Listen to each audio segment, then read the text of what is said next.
Hello নমস্কার everyone, সবাই কেমন আছেন? আশা করি সবাই ভালো আছেন। চলে এসেছি আজকে নতুন একটা রেসিপি নিয়ে, সেটা হচ্ছে সবজি চিংড়ি দিয়ে পালং শাক। চলুন শুরু করা যাক। প্রথমেই একটা কড়াইতে তেল গরম করে নিচ্ছি। এর মধ্যে চিংড়ি মাছ ভালো করে ভাজি করে নিচ্ছি লবণ হলুদ দিয়ে। এরপর এগুলো ভালো করে ভাজি করে তুলে রাখছি।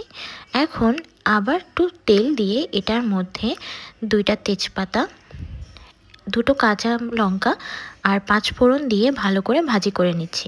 এখন গন্ধ বেরোলে এটার মধ্যে নতুন আলু, বেগুন, মূলা দিয়ে খুব ভালো করে ভাজি করে নিই। এটার মধ্যে লবণ হলুদ দিয়ে দিচ্ছি। এখন লবণ হলুদ দিয়ে ভালো করে নেড়ে চেড়ে ভাজি করে নেব। এখন ভাজি হয়ে গেলে এটার মধ্যে ভালো করে ধুয়ে কেটে রাখা পালং শাকগুলো অ্যাড করে দিচ্ছি।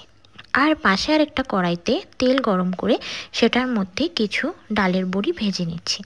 এখন ঢাকনা তুলে একটু সিদ্ধ হয়ে গেলে শাকের মধ্যে বড়ি আর ভেজে রাখা চিংড়ি মাছগুলো অ্যাড করে দিচ্ছি।